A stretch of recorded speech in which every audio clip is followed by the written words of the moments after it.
Hey guys, in this tutorial I'm going to be showing you how I made these chocolate succulents. I use molds from Evil Cake Genius and I just wanted to show them to you because they are so helpful and so very cool, so easy and so worth the investment if you're going to be making cakes with succulents on them rather than um, hand forming the succulents yourself. These molds are just so cool and you can just make more and more over and over again. So I wanted to show you the tricks of using them and how I went about it. So I used candy melts. I melted my candy melts to pour into the mold. I'm showing you with my dorky little sign here. For the first 1.5 minutes, I put my microwave on 70% power, and then I took them out and stirred, and then I put them in for 1 more minute on 70% power. If you don't reduce the power on your microwave, you will most likely burn your candy melts or overcook them, let's say, get them too hot. If you get your candy melts too hot, then you're done. You're dead in the water because they won't be runny like this. They'll be too thick. They just won't do what you want them to do. So in between the minute and a half and the minute at 70% power, take them out, stir them really well, and then after that second time and take it out, stir it really well, make sure there's no more little bumps. If it needs a little bit more time in, that's fine, but from then on you want to go in like 15-second intervals. And your candy melt should be perfect. Okay, I'm using Artisan Accent Chocolate Chameleon colors. These are made specifically for chocolate, green and teal.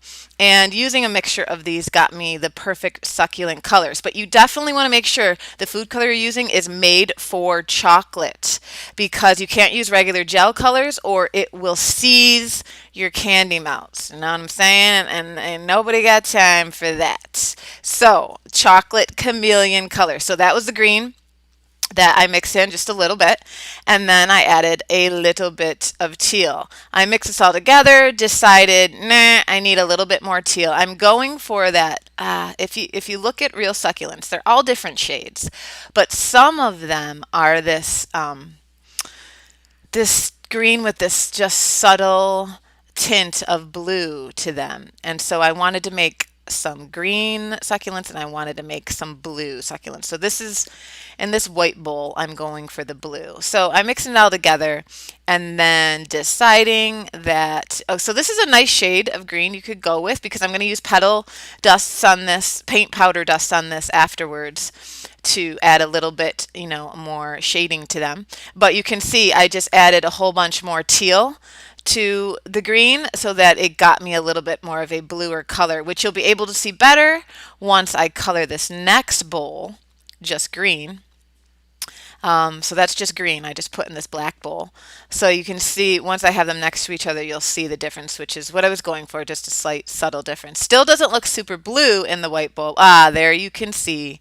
Now I've got a blue tint, and then the one in the black bowl is green. You can obviously color them however you want, but this is just what I wanted to do for this project. Okay, now I'm pouring the candy melts into the molds. Evil Cake Genius sells 3 different kinds. They had 4, but they discontinued one of them because the petals were too fine and they just kept breaking.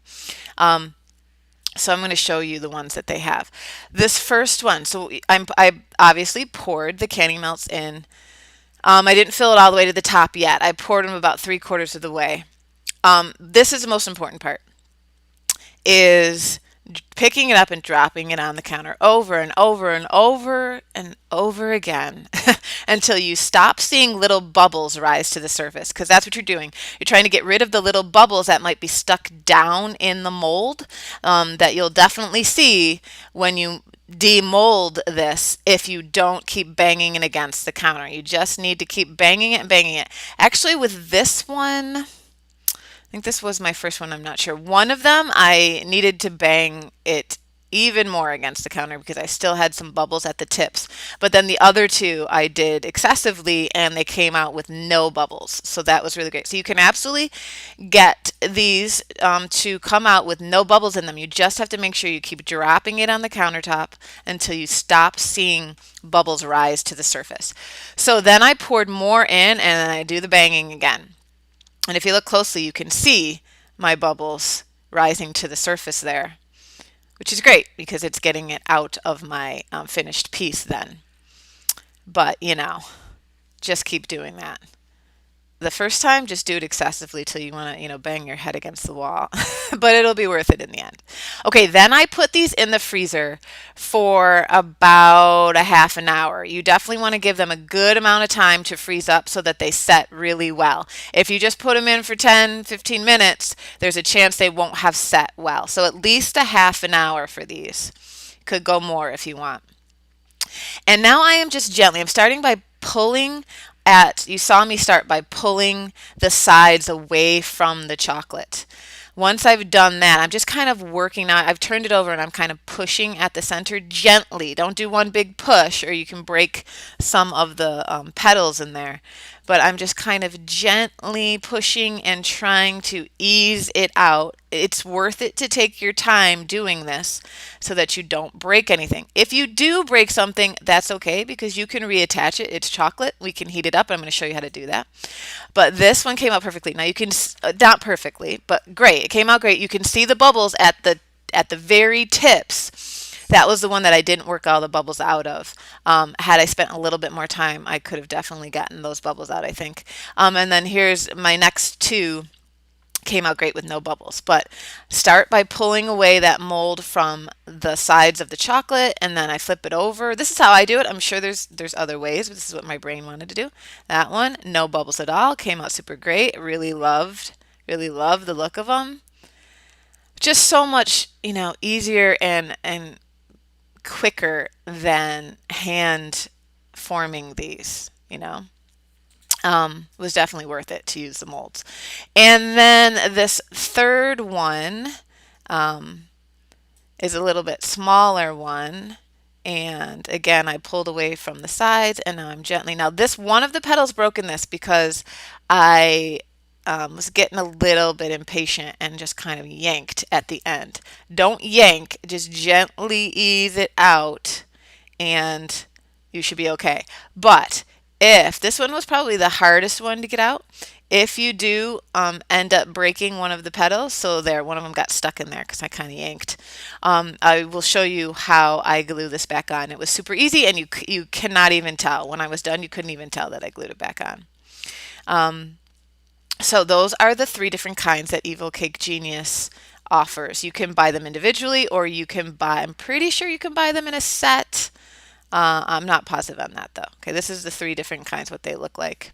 And you can see the blue one blue and then two green. So now here I have a chef's torch and I didn't have one of these for the longest time and then I bought one. I was like, what was I waiting for? I needed to have one of these in my kitchen a long time ago because super easy. Now, you don't want to hold it too close. I'm holding it a little bit too close to the chocolate.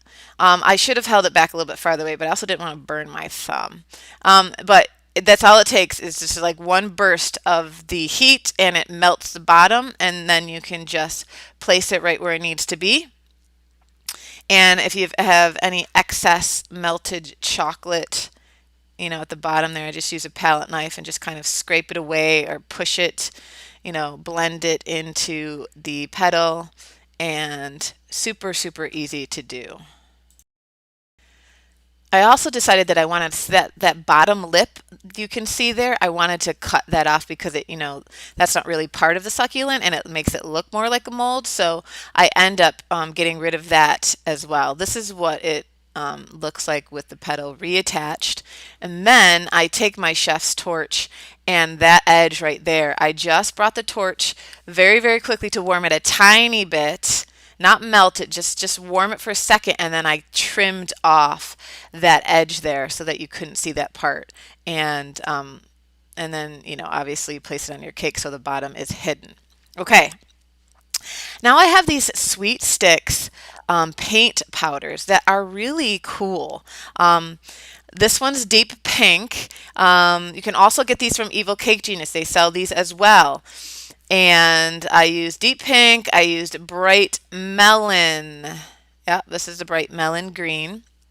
These are like petal dust, edible, FDA approved petal dust. This one's teal that you can use to dust your chocolates.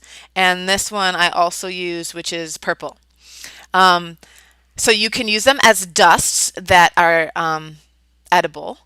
which I'm going to do here on my chocolates because not all dusts are edible and not all dusts work well on chocolates, but these are great. You can also get the activator liquid that goes with these and use the activator liquid that goes with these to turn these into an actual paint. So that's cool as well. So this is the first time using these, and I was nervous because dusting on chocolate generally doesn't go super well on straight chocolate. On modeling chocolate you can pull it off, but on straight chocolate doesn't. It can get really choppy. And here's the other thing. I didn't let these dry completely. When they came out of the freezer, chocolate wants to sweat a little bit on you once they come out of the freezer. So you really want to let these dry completely. Let the sweat evaporate off. And then when they're completely dry, you want to dust these. So I recommend doing these a couple days, making these and dusting them.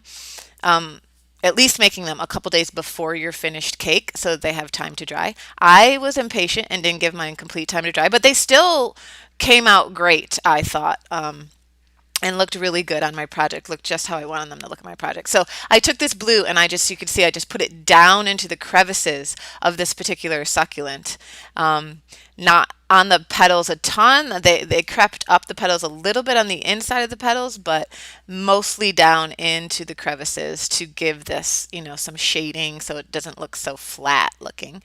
And then I took the purple and I just, with the side of my paintbrush here, I just kind of ran it along the top edges of the succulent petals.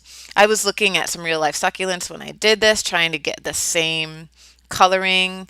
There are all kinds of succulents and all kinds of coloring on them.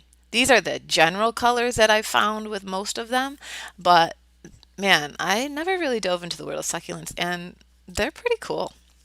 I kind of want some real ones now. Anyway, so the purple, here you can see the purple on the edges. And again, I didn't let this dry fully, so I think that the dust would come out even more smoothly had I let these dry completely. Okay, and now on this green one, this little green one, I'm just using this, the deep pink, on the top edges of the succulent petals as well, just like I did on the last one with the purple.